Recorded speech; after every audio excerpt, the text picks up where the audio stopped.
ಸ್ನೇಹಿತರೆ ನಮಸ್ಕಾರ. ಕನ್ನಡದ ಪ್ರಖ್ಯಾತ ನಟಿ.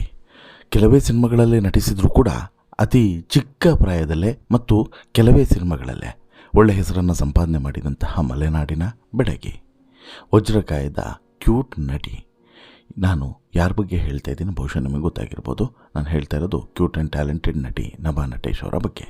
ಹೌದು, ನಭಾ ನಟೇಶ್ ಅಂತ ಹೇಳಿದ ತಕ್ಷಣ ಕಣ್ಮುಂದೆ ಬರೋದು ಅವರ ವಜ್ರಕಾಯದ ನಟನೆ, ಬಿಂದಾಸ್ ಆದಂತಹ ನಟನೆ, ಜೊತೆಗೆ ಆಕೆಯ ತುಂಟನಗು ಮತ್ತು ಅದ್ಭುತವಾದಂಥ ನಟನೆ. ಒಂದು ರೀತಿಯಲ್ಲಿ ಆಕೆಯನ್ನು ಎಲ್ಲ ಸಿನಿಮಾದಲ್ಲೂ ಕೂಡ ಅವಕಾಶಗಳು ಗಿಟ್ಟಿಸ್ಕೊಳ್ಳುವ ರೀತಿ ಆಯಿತು. ಅಂದರೆ ಅತ್ಯಂತ ಚಿಕ್ಕ ಪ್ರಾಯದಲ್ಲಿ, ಚಿಕ್ಕ ಸಮಯದಲ್ಲೇ ಬೇರೆ ಬೇರೆ ಭಾಷೆಯಲ್ಲೂ ಕೂಡ ಅವಕಾಶಗಳು ಗಿಟ್ಟಿಸ್ಕೊಳ್ಳುವಂತಾಯಿತು. ಕನ್ನಡದಿಂದ ಟಾಲಿವುಡ್ವರೆಗೂ ಕೂಡ ಮಿಂಚಿದಂತಹ ಈ ಮಲೆನಾಡಿನ ಬೆಡಗಿ ಒಂದು ಯಶಸ್ಸಿನ ಹಂತದಲ್ಲಿರುವಾಗ ದೊಡ್ಡದೊಂದು ಆಘಾತ ಎದುರಾಗುತ್ತೆ. ಈ ಆಘಾತವೇ ಆಕೆಯನ್ನು ಚಿತ್ರರಂಗದಿಂದ ದೂರ ಉಳಿಯುವಂತೆಯೂ ಕೂಡ ಮಾಡುತ್ತದೆ ಮತ್ತು ಬದುಕಿನಲ್ಲೂ ಕೂಡ ನರಕವನ್ನು ನೋಡುವಂಥ ಪರಿಸ್ಥಿತಿ ನಿರ್ಮಾಣ ಮಾಡುತ್ತೆ. ಹಾಗಾದರೆ ನಭಾ ನಟೇಶ್ ಬಾಳಲ್ಲಿ ಎದುರಾದಂತಹ ಆ ಕರಾಳ ದಿನಗಳು ಹೇಗಿದ್ದವು? ಇಷ್ಟು ದಿನಗಳ ಕಾಲ ಎಲ್ಲಿದ್ದರು, ಹೇಗಿದ್ದರು? ಈಗ ಸೆಕೆಂಡ್ ಇನ್ನಿಂಗ್ಸನ್ನು ಶುರು ಮಾಡಿರುವಂಥ ನಭಾ ಬದುಕಿನಲ್ಲಿ ಎದುರಿಸಿದಂಥ ಸವಾಲುಗಳು ಹೇಗಿದ್ವು ಎಲ್ಲವನ್ನು ಕೂಡ ಎಳೆಯಾಗಿ ಬಿಚ್ಚಿಟ್ಟಿದ್ದಾರೆ. ಅದನ್ನೇ ನಿಮ್ಮ ಮುಂದೆ ಇಡ್ತಾ ಹೋಗ್ತೀನಿ. ಅದಕ್ಕಿಂತ ಮುಂಚೆ ನೀವಿನ್ನೂ ಕೂಡ ನಮ್ಮ ಚಾನಲನ್ನು ಸಬ್ಸ್ಕ್ರೈಬ್ ಮಾಡಿಲ್ಲ ಅಂದರೆ ದಯವಿಟ್ಟು ಕೂಡಲೇ ಸಬ್ಸ್ಕ್ರೈಬ್ ಮಾಡಿ ಸ್ನೇಹಿತರೆ. ನೋಡಿ, ಕಲ್ಪನೆ ಮಾಡ್ಕೊಳ್ಳಿ, ನಿಮ್ಮ ಕೈಯಲ್ಲಿ ಸಾಲು ಸಾಲು ಸಿನಿಮಾಗಳಿದ್ದಾವೆ, ಅವಕಾಶಗಳಿದ್ದಾವೆ, ದೊಡ್ಡ ದೊಡ್ಡ ಸ್ಟಾರ್ಗಳ ಜೊತೆಗೆ ನಟಿಸ್ತಾ ಇದ್ದೀರಾ. ವೃತ್ತಿ ಜೀವನ ಅಂದುಕೊಂಡದಕ್ಕಿಂತ ವೇಗವಾಗಿ ಬೆಳೀತಾ ಇದೆ. ಆದರೆ ಒಂದೇ ಒಂದು ಕ್ಷಣ ನಿಮ್ಮ ಇಡೀ ಬದುಕನ್ನೇ ತಲೆ ಕೆಳಗು ಮಾಡಿದರೆ ಹೇಗಿರ್ತದೆ? ನಭಾ ನಟೇಶ್ ಅವರ ಬಾಳಲ್ಲೂ ಕೂಡ ನಡೆದಿದ್ದು ಇದೆ. ಹೌದು, ನಭಾ ನಟೇಶು ಮೂಲತಃ ಶೃಂಗೇರಿಯ ಹುಡುಗಿ. ಸಹಜವಾಗಿಯೇ ಸಿನಿಮಾ ರಂಗಕ್ಕೆ ಆಕಸ್ಮಿಕವಾಗಿ ಎಂಟ್ರಿಯನ್ನು ಕೊಟ್ಟಾಕೆ, ಬಣ್ಣದ ಲೋಕಕ್ಕೆ ಎಂಟ್ರಿಯನ್ನು ಕೊಟ್ಟಂತಹ ಆರಂಭದಲ್ಲೇ ಒಳ್ಳೆ ಯಶಸ್ಸನ್ನು ಕೂಡ ಕಂಡಾಕೆ. ಒಂದಾದ್ಮೇಲೊಂದು ಅಂತ ಹೇಳಿ ಸೂಪರ್ ಹಿಟ್ ಸಿನಿಮಾಗಳಲ್ಲಿ ಅವಕಾಶವನ್ನು ಗಿಟ್ಟಿಸ್ಕೊಂಡಂಥ ನಟಿಯೂ ಕೂಡ ಹೌದು. ಒಂದು ರೀತಿಯಲ್ಲಿ ನಟನೆಯ ಉತ್ತುಂಗದಲ್ಲಿದ್ದಂಥ ಸಂದರ್ಭದಲ್ಲೇ ಎದುರಾದಂಥ ಆಘಾತವೂ ಕೂಡ ಹೌದು ಅಂತಲೂ ಹೇಳಬಹುದು. ಆಕೆ ಸಾಲು ಸಾಲು ಸಿನಿಮಾಗಳನ್ನು ಮಾಡ್ತಾ ಇರುವಂಥ ಸಂದರ್ಭದಲ್ಲಿ ಆಕೆಗೆ ದೊಡ್ಡ ಬ್ರೇಕನ್ನು ಕೊಟ್ಟಂಥ ಸಿನಿಮಾ ಯಾವುದು ಅಂತೇಳಿ ಕೇಳಿದ್ರೆ ವಜ್ರಕಾಯ. ಇವತ್ತಿಗೂ ಕೂಡ ನಭಾ ನಟೇಶ್ ಅಂತೇಳಿ ಹೇಳಿದ ತಕ್ಷಣ ತಟ್ಟಂತೇಳಿ ನಮ್ಮ ಕಣ್ಮುಂದೆ ಪಾಸಾಗುವುದು ಆ ವಜ್ರಕಾಯದಲ್ಲಿ ಆಕೆಯ ಬಿಂದಾಸ್ ನಟನೆ. ಬಿಂದಾಸಾಗಿ ನಟಿಸಿದಂಥ ವಜ್ರಕಾಯದ ಈ ಬೆಡಗಿಗೆ ಒಂದು ದೊಡ್ಡ ಆಘಾತ ಎದುರಾಗ್ತದೆ. ಆ ಆಘಾತವನ್ನು ನೀವೇನಾದರೂ ಕೇಳಿದ್ರೆ ನಿಮಗೂ ಕೂಡ ಶಾಕ್ ಆಗುತ್ತೆ. ಯಾಕಂತ ಹೇಳಿದ್ರೆ ಅವರ ಬದುಕನ್ನೇ ಒಂದು ರೀತಿಯಲ್ಲಿ ತಲೆ ಕೆಳಗೆ ಮಾಡಿ ಹಾಕ್ತು. ಅಂದರೆ ವೃತ್ತಿ ಜೀವನ ಅಂದುಕೊಂಡದಕ್ಕಿಂತ ವೇಗವಾಗಿ ಹೋಗ್ತಿರುವಂಥ ಸಂದರ್ಭದಲ್ಲಿ ಒಂದೇ ಒಂದು ಕ್ಷಣ ಇಡೀ ಬದುಕನ್ನೇ ತಲೆ ಕೆಳಗೆ ಮಾಡಿದರೆ ಹೇಗಾಗುತ್ತೆ? ಇಲ್ಲಿ ನಭಾ ಬದುಕಲ್ಲಾಗಿದ್ದು ಕೂಡ ಅದೇ.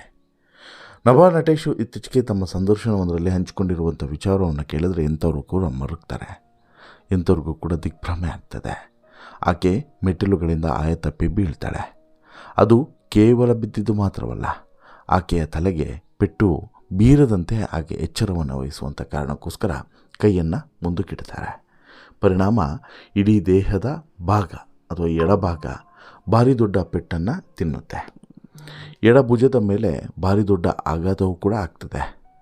ಆ ನಂತರ ಇದೇನೋ ಸಣ್ಣ ಫ್ರ್ಯಾಕ್ಚರ್ ಅಂತೇಳಿ ಅಂದ್ಕೊಳ್ತಾರೆ, ಬಟ್ ಸಣ್ಣದಾಗಿರಲಿಲ್ಲ.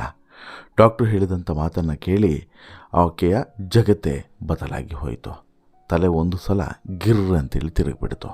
ಯಾಕಂತೇಳಿದ್ರೆ ಆಕೆಗೆ ಆಗಿದ್ದು ಸಾಮಾನ್ಯವಾದಂತಹ ಆಘಾತ ಅಲ್ಲ. ಭುಜದ ಮೂಳೆಗಳು ಚೂರಾಗಿ ಹೋಗಿತ್ತು. ಶಸ್ತ್ರಚಿಕಿತ್ಸೆ ಅನಿವಾರ್ಯವಾಗಿತ್ತು. ಆಕೆಯ ಭುಜಕ್ಕೆ ಸ್ಟೀಲ್ ರಾಡ್ ಮತ್ತು ಸ್ಕ್ರೂಗಳನ್ನು ಅಳವಡಿಸಲೇಬೇಕಾಗಿತ್ತು. ಈ ಯಶಸ್ಸಿನ ಉತ್ತುಂಗದಲ್ಲಿ ಇದ್ದಂತಹ ಈಕೆಗೆ ತಿಂಗಳುಗಟ್ಟೆಗಳ ಕಾಲ ಹಾಸಿಗೆ ಹಿಡಿಯುವಂತಹ ಅನಿವಾರ್ಯತೆ ಸೃಷ್ಟಿಯಾಯಿತು. ಅಂದರೆ ಇದು ನರಕ ಯಾತನೆಗಿಂತ ಕಡಿಮೆ ಅಲ್ಲ. ಆ ನೋವು ದೈಹಿಕವಾಗಿ ಅಷ್ಟೇ ಅಲ್ಲ, ಆಕೆಯನ್ನು ಮಾನಸಿಕವಾಗಿ ತೀವ್ರವಾಗಿ ಕುಗ್ಗಿಸ್ಬಿಡ್ತು. ನಾನು ಶೂಟಿಂಗಿನಲ್ಲಿ ಬ್ಯುಸಿಯಾಗಿರಬೇಕಾದವಳು ಇಲ್ಲಿ 4 ಗೋಡೆಯ ಮಧ್ಯೆ ಬಂದಿಯಾಗಿ ಹಾಸಿಗೆಯ ಮೇಲೆ ಮಲಗಿರಬೇಕಲ್ವಾ ಅಂಥೇಳಿ ಭಾವುಕರಾಗಿದ್ದರು ಆ ಸಂದರ್ಭದಲ್ಲಿ. ಆದರೆ ನಭಾ ನಟೇಶ್ ಅಂದುಕೊಂಡಿದ್ದರೆ ಖಿನ್ನತೆಗೆ ಜಾರಬಹುದಾಗಿತ್ತು. ಆದರೆ ಅವರು ಅಲ್ಲಿ ಖಿನ್ನತೆಗೆ ಜಾರದಂತೆ ಎಚ್ಚರಿಕೆಯನ್ನು ವಹಿಸಿದರು. ಆ ಬಿಡುವಿನ ಸಮಯದಲ್ಲಿ ಸೃಜನಾತ್ಮಕವಾಗಿ ಬಳಸಿಕೊಳ್ತಾರೆ. ಪೇಂಟಿಂಗು, ಹಾಡುಗಾರಿಕೆ, ಪುಸ್ತಕ ಓದೋದು, ಈ ರೀತಿಯಾದಂಥ ಹವ್ಯಾಸಗಳನ್ನು ಬೆಳೆಸಿಕೊಳ್ತಾರೆ. ಜೊತೆಗೆ ಕುಟುಂಬದವರ ಪ್ರೀತಿ ಮತ್ತು ಸ್ನೇಹಿತರ ಬೆಂಬಲ ಆಕೆಯನ್ನು ಮತ್ತೆ ದೈಹಿಕವಾಗಿ ಮಾನಸಿಕವಾಗಿ ಬಲಿಷ್ಠರಾಗುವಂತೆ ಮಾಡಿತು. ಈಗ ಎಲ್ಲ ನೋವನ್ನು ಕೂಡ ಮರೆತಂತಹ ನಭಾ ಮತ್ತೆ ತಮ್ಮ ಸೆಕೆಂಡ್ ಇನ್ನಿಂಗ್ಸನ್ನು ಶುರು ಮಾಡಿದ್ದಾರೆ. ಅವರ ನಟನೆಯ ನಾಗಬಂಧಂ ಸಿನಿಮಾ ಥಿಯೇಟರ್ಗಳಲ್ಲಿ ಧೂಳೆಬ್ಬಿಸ್ತಾ ಇದೆ. ಕಷ್ಟದ ದಿನಗಳನ್ನು ಮೆಟ್ಟಿ ನಿಂತು ಬಂದಿರುವಂಥ ನಭ ಈ ಸೆಕೆಂಡ್ ಇನ್ನಿಂಗ್ಸನ್ನು ನಿಜವಾಗ್ಲೂ ಕೂಡ ಒಂದು ರೀತಿಯಲ್ಲಿ ಅರ್ಥಪೂರ್ಣ ಮಾಡಿಕೊಳ್ಬೇಕು ಅನ್ನುವಂತಹ ಸಿದ್ಧತೆಯಲ್ಲಿದ್ದಾರೆ. ಸೊ ಈಗ ನಭ ಅವರ ಈ ಕತೆ ನಮಗೆ ಒಂದು ಸ್ಫೂರ್ತಿಯೂ ಕೂಡ ಹೌದು. ಯಾಕೆಂತ ಹೇಳಿದ್ರೆ ಸಾಕಷ್ಟು ಜನರಿಗೆ ಈ ರೀತಿಯಾದಂಥ ಸವಾಲುಗಳು ಎದುರಾಗ್ತವೆ. ತುಂಬ ಆ್ಯಕ್ಟಿವ್ ಆಗಿರ್ತಾರೆ ಅವರವರ ಫೀಲ್ಡಲ್ಲಿ. ಈಗ ಆ್ಯಕ್ಟಿಂಗ್ ಫೀಲ್ಡ್ ಅಂತಲ್ಲ, ಬೇರೆ ಫೀಲ್ಡ್ನಲ್ಲೂ ಕೂಡ ಹಾಗೆ ತುಂಬ ಆ್ಯಕ್ಟಿವ್ ಆಗಿರ್ತಾರೆ. ಸಡನ್ನಾಗಿ ಏನೋ ಒಂದು ಆ್ಯಕ್ಸಿಡೆಂಟ್ ಆಗ್ತದೆ, ಪರಿಣಾಮ ಈ ರೀತಿ ತಿಂಗಳುಗಳ ಕಾಲ ರೆಸ್ಟನ್ನು ತೆಗೆದುಕೊಳ್ಳಬೇಕಾಗುತ್ತೆ. ಈ ಸಂದರ್ಭದಲ್ಲಿ ಒಂಟಿಯಾಗಿ ಅವರು ಇರೋದರಿಂದ ಮಾನಸಿಕವಾಗಿ ಕುಗ್ಗಿ ಹೋಗಿಬಿಡ್ತಾರೆ. ಯಾಕಂತ ಹೇಳಿದ್ರೆ ಅವರಿಗೆ ಸದಾ ಇದೇ ನೆನಪಾಗ್ತಿರುತ್ತೆ, ಅಯ್ಯೋ ಹೀಗಾಯ್ತಲ್ಲ, ಅಯ್ಯೋ ನಾನು ಏನು ಮಾಡೋದು, ಸುಮ್ಮನೆ ಮಲಗಿರ್ಬೇಕಲ್ವ, ಅಲ್ಲಿ ನನ್ನ ಕೆಲಸಗಳು ಹಾಳಾಗ್ತಿದೆಯಲ್ವ, ಬಿಸ್ನೆಸ್ ಮ್ಯಾನ್ ಆಗಿದ್ದರೆ ಅಯ್ಯೋ ಬಿಸ್ನೆಸ್ ಹಳ್ಳಾತ್ತೋಯ್ತಲ್ವ ಅನ್ನುವಂಥ ಆಲೋಚನೆ.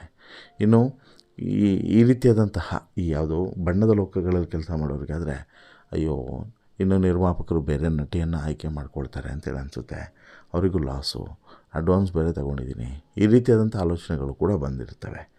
ಆದರೆ ಎಲ್ಲವನ್ನೂ ಕೂಡ ಮೆಟ್ಟಿ ನಿಂತು ಖಿನ್ನತೆಗೆ ಜಾರದೆ ಧೈರ್ಯವಾಗಿ ಎದುರಿಸಿ ಈ ಹಂತಕ್ಕೆ ಹೋಗೋದು ತಮಾಷೆ ಅಲ್ಲ. ಈ ವಿಚಾರದಲ್ಲಿ ನಭ ಒಂದು ರೀತಿಯಲ್ಲಿ ಒಂದು ಹೆಜ್ಜೆ ಮೇಲಿದ್ದಾರೆ.